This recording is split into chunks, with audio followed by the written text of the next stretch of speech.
Հեռանկար այսօր հյուրընկալել է Արդար Հայաստան կուսակցության նախագահ Նորիկ Նորիկյանին, բարև ձեզ, պարոն Նորիկյան, շնորհակալ ենք մեր հրավերն ընդունելու համար։ Հետևելով ձեր Facebook-յան գրառումներին, նաև տեսանյութերին, պետք է նշեմ, որ շատ ակտիվորեն հետևում եւ արձագանքում եք բոլոր հատկապես ներքաղաքական իրադարձություններին ու մասնավորապես նաև եկեղեցի, իշխանություն, հակասություններին կամ եթե ուզում եք արդեն հակամարտությանը։ Եվ պնդում եք, որ Հայաստանի վարչապետը իրավունք չունի կաթողիկոսին պաշտոնանկ անելու գործընթաց սկսել։ Այո, վերահաստատում եմ իմ այդ դիրքորոշումը։ Ես այս հարցին դիրքորոշում արտահայտելիս ելել եմ բացառապես այն կանխավարկածից, որ դիտարկել եմ բացառապես իշխանության գործառույթների սահմանադրաիրավականությունը։ Ես չեմ խորացել եկեղեցու ներսում առկա խնդիրներին, ամենայն հայոց կաթողիկոսի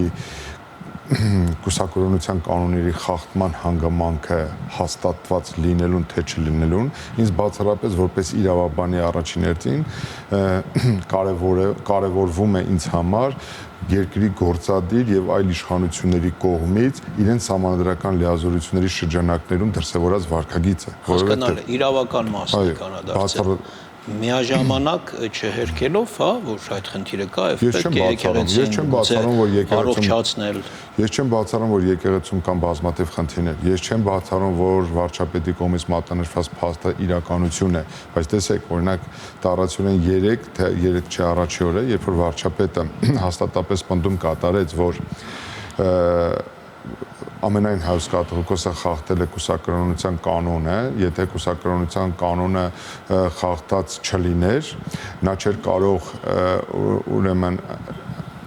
ընտրվել որպես եպիսկոպոս, արքեպիսկոպոս, հետո ամենայն հայոց կաթողիկոս, դատելով ամենայն հայոց կաթողիկոսի կենսագրությունից, ամենայն հայոց կաթողիկոսը, եթե չեմ սխալվում, եպիսկոպոս է ընտրվել դեռևս 1980 թվականին, այսինքն վարչապետի ակնարկից առնվազն ակնհայտ է դառնում, որ ամենայն հայոց կաթողիկոսը 1980 թվականից առաջ է խախտել կուսակրոնության կանոնը։ Հիմա եթե նույնիսկ դա այդպես է, ինձ համար որպես քաղաքացու հարց է առաջանում, առնվազն այդ մասին Հայաստանի Հանրապետության գործող վարչապետը պետք է իրազեկ լիներ 2018 թվականի մայիսի 8-ից սկսած, երբ ստանձնել է Հայաստանի Հանրապետության վարչապետի պաշտոնը։ Հիմա այս 7 տարիների լռությունը ինչով է պայմանավորված։ Ես գտնում եմ հետևյալը, իմ կարծիքով, ես խոսել եմ դրա իրավաքաղաքական ասպեկտից, այսօր որոշակի նաև այլ ասպեկտի մասին կուզենամ ձեր հետ կիսվել, ես ընդգծել եմ հետևյալը, որ չեմ բացառում, որ Նիկոլ Փաշինյանը իրական վտանգ է զգացել եկեղեցու ներուժի օգտագործմամբ իր իշխանության կորստի տեսանկյունից, հետևաբար նման քայլի դրսևորմամբ ինքը փորձում է խափանել այդ վտանգը եւ մոդելավորելով ամենայն հայոց կաթողիկոսի պաշտոնազրկման գործընթաց փորձում է կանխել իր իշխանության նկատմամբ հնարավոր կորստին ուղղված գործողությունները։ Ես չգիտեմ եկեղեցու ներուժը ովքեր են փորձում օգտագործել կամ ովքեր են փորձում եկեղեցուն օգտագործել Հայաստանի Հանրապետությունում իշխանություն փոխելու, բայց ուրիշ այլ ծանրակշիռ պատճառ ես չեմ կարող գտնել եւ վկայակոչել, որ Նիկոլ Փաշինյանը բոլոր գործերը թողած ընկել է կուսակրոնության կանոն է փորձում պաշտպանել չունենալով դրա համադրական լիազորությունը։ Այսինքն առաջ աչք էին փակում այն ամենի վրա, ինչի մասին այսօր այդքան տալում են, այսօր վտանգ են զգում եւ ստիպված են աչքի չփակել։ Բայց մենք ֆիքսում ենք, որ խնդիրը կա այդ իշխանությունը փոխելու։ Խնդիրը հետեւյալն է, ես չեմ կարող ասել, որ եկեղեցում խնդիրներ չկան։ Ես դրա մասնագետը չեմ եւ դա չեմ կարող հերքել կամ հաստատել, բայց անգամ եթե եկեղեցում խնդիր կա, ես ուզում եմ, որ մենք մինչև վերջ անկեղծ խոսենք մեր ժողովրդի հետ։ Եթե նույնիսկ եկեղեցում խնդիր կա, իսկս չեմ բացառում, որ կա, որովհետև եկեղեցին է մեր հասարակության անբաժանելի մասն է։ Ես տվյալ դեպքում նկատի չունեի խնդիրի եկեղեցում, ես նկատի ունեի քաղաքական խնդիրը, իշխանափոխության խնդիրը, որը փորձ է արել ըստ ձեր վարկածի եւ ընդհանրապես շրջանառվող վարկածներից մեկի օգտագործելով եկեղեցու ներուժը։ Այո, ես այդ վարկածը չեմ բացառում, բնականաբար Հայաստանի Հանրապետությունը հիմա ապրում է մի այնպիսի ժամանակահատված, որտեղ իշխանափոխության օրակարգը չի կարող ամբողջովին ոչնչացված լինել։ Ճիշտ հակառակը, մենք ապրում ենք նախընտրական ժամանակահատվածում, երբ որ Հայաստանի Հանրապետությունը որակապես նոր իշխանություն ձևավորելու որոշ սեգմենտների մոտ, որոշ քաղաքական ուժերի մոտ, եւ դա բնական է, որևէ իշխանություն հավերժ չի կարող լինել, եւ այս իշխանությունն էլ մի օր պետք է իր տեղը զիջի Հայաստանի Հանրապետությունում նոր իշխանությանը, եւ բնական է, որ այդպիսի օրակարգեր կարող են գեներացվել, եւ հենց այս վտանգը չեզոքացնելու իր իշխանության նկատմամբ վստահությունը անգամ սեփական թիմի մոտ ուժեղացնելու տեսանկյունից եմ եւ դիտարկում նաեւ Նիկոլ Փաշինյանի վերջի շրջանի քրիստոնեական ակտիվությունը եւ մի ասպեկտի մասին կուզենամ ձեզ հետ կիսվել։ Իմ մոտ այնպիսի տպավորություն է, որ Հայաստանի ներսում Նիկոլ Փաշինյանին փոքրիկ հաղթանակներ են պետք, որովհետեւ 7 տարիների ընթացքում իր տված նախընտրական խոստումների ծրագրերի գերակշիռ մասը չիրականացնելով հիմա այս նախընտրական տրամադրությունների ֆոնին իրեն փոքրիկ հաղթանակներ են պետք արձանագրել սեփական թիմի մոտ առաջին հերթին ինքնավստահությունը մեծացնելու համար, որ իրենք դեռևս կենսունակ են, որ իրենք կարող են իրենց առջև դրված այս կամ այն խնդիրը լուծել, որովհետև խնդրեմ ճիշտ հասկանանք, էլի, նույնիսկ եթե հաջողվի Նիկոլ Փաշինյանին հիմա լուծել ամենայն հայոց կաթողիկոսի հարցը, ընդ որում հակասահմանադրական ճանապարհով, ինձ ամենից շատ դա է անհանգստացնում, դրանով մեր եկեղեցին չի ուժեղանալու, մեր ժողովուրդը ավելի հավատավոր չի դառնալու, Հայաստանի Հանրապետությունը ավելի չի ուժեղանալու, Հայաստանի առջև ծառացած խնդիրները չեն լուծվելու, ընդհանրապես ճիշտ հակառակը եկեղեցին ավելի է թուլանալու, պետական իշխանությունը ավելի է թաթախվելու հակառակորոնական գործողությունների մեջ։ Ես ձեզ մի բան ասեմ, դուք պրոֆեսիոնալ լրագրող եք, երկար տարիների մասնագիտական բարձր պատրաստվածության ճանապարհ եք անցել։ Դուք չեք ապշի, եթե այսօր լսեք լուր, որ Հայաստանի Հանրապետության նախագահը հրամանագիր է ստորագրել այս կամ այն անձին 4 տարով ազատազրկելու մասին։ Կասեք, էս ինչ աբսուրդ է։ Հանրապետության նախագահը նման լիազորություն չունի, որ ինչ-որ մեկին քրեական պատասխանատվության ենթարկի, կամ գլխավոր դատախազը լսեք, որ ինչ-որ մեկին գեներալի կոչում է շնորհել զինված ուժերի։ Կապշեք, չէ՞։ Ժողովուրդը ինչու չի ապշում։ Ես ապշում եմ, որ ժողովրդի մի մասը չի ապշում, որ հանրապետության վարչապետը որոշել է ամենայն հայոց կաթողիկոս փոխի։ Եղբայր, այդ նման իրավունք այդ մարդը չունի։ Ինչպես բացատրենք մեր ժողովրդին։ Կաթողիկոսը լավն է, վատն է, չարաշահելն է, կուսակրոնության կանոն է խախտել, դա վարչապետի խնդիր չէ։ Ես որպես իրավաբան դրանից է իմ տագնապը, որովհետև եթե Նիկոլ Փաշինյանին հաջողվեց ամենայն հայոց կաթողիկոս փոխել, վաղը նա կմտածի, որ իրեն կարող է շաբաթվա օրերը փոխել, չգիտեմ ամսվա անունները փոխել։ Հասկանալի է, բայց տեսեք, ասում եք այն ամենի մասին, որ խոսում ենք, դա հայտնի էր դեռ մինչև Նիկոլ Փաշինյանի իշխանության գալը եւ կարող էր հենց իշխանության գալով 2018-ին կամ հաջորդող ժամանակահատվածում դա անել։ Չանել, այդ մասին խոսել։ Այդ մասին խոսել, դա խոսելը մի տեսակ այլ կերպ կընկալվեր, չէ՞ դա միանգամից կերևար, որ իշխանությունը եկեղեցու հետ խնդիր ունի, պատճառները անհասկանալի կլինեին։ Ժողովրդի այդ էյֆորիայի, չգիտեմ, թևերի վրա իշխանության եկած Նիկոլ Փաշինյանը հանկարծ իշխանության, ասենք, երկրորդ կամ երրորդ ամսում այդպիսի մտքեր եկեղեցու հետ կապված ինչ-որ հակասություն են։ Ես ասում եմ, այն ժամանակ այլ կերպ կընկալվեր, եւ այն ժամանակ եկեղեցու հետ հակասություն չկար։ Հիմա կարծես թե կա։ Ես ուզում եմ հարցնել, տեսեք, մենք ֆիքսում ենք, որ այդ վարկածներից մեկով իշխանությունը իշխանափոխության վտանգ է զգում եւ վտանգ է զգում, որ որպես գործիք այդ իշխանափոխության կարող է օգտագործվել եկեղեցին։ Ինչ որ կերպ պետք է դրա դեմն առնել, խափանել այդ ծրագիրը։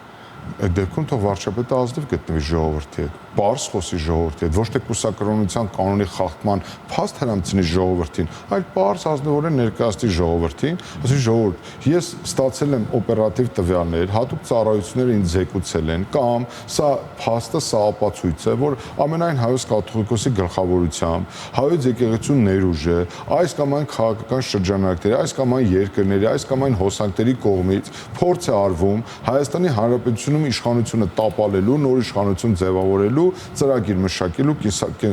իրագործել։ Սա կնելի ուրիշ բան։ Սակայն այդ դեպքում այդտեղ էլ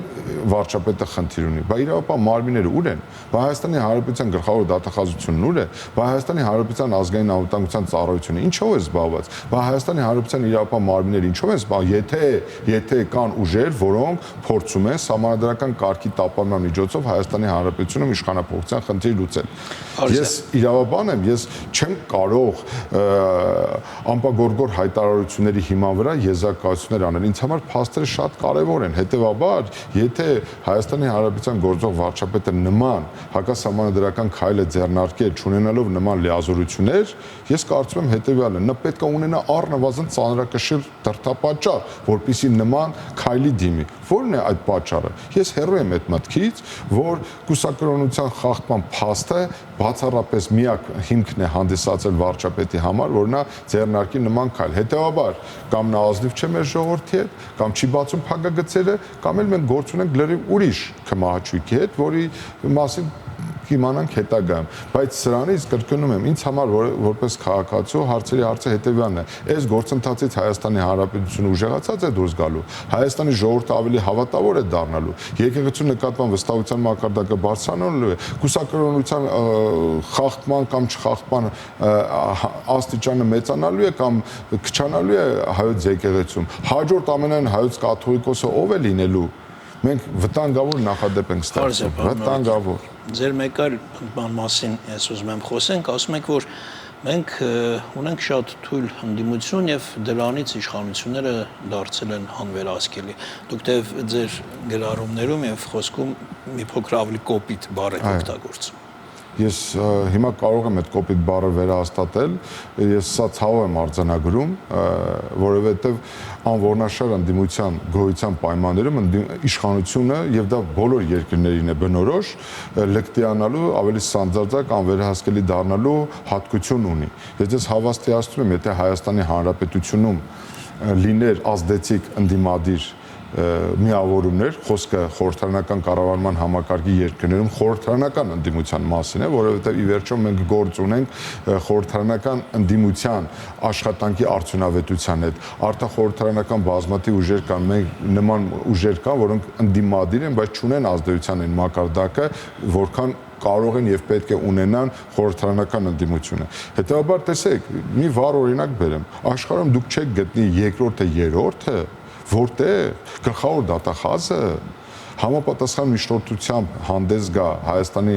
տվյալ երկրի պարլամենտ, ընդդիմության ֆրակցիայի ղեկավարին եւ քարտուղարին կոռուպցիոն բնույթի հանցագործությունների մեջ մեղադրվելու նպատակով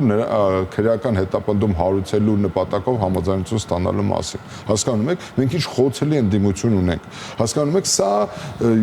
երանելի է յուրաքանչյուր իշխանության համար։ Ես աշխարհում չեմ տեսել որևէ այլ պարլամենտ, որտեղ երկրի գործադիր իշխանության ղեկավարը, որը ի պաշտոն է սահմանադրորեն հաշվետու է նույն այդ խորհրդարանին, նույն այդ խորհրդարանում գործող ընդդիմադիր ֆրակցիաներին, գա ու մատ թափտա ընդդիմադիր ֆրակցիաների վրա։ Եվ հենց այստեղ է, որ մենք տեսնում ենք քաղաքական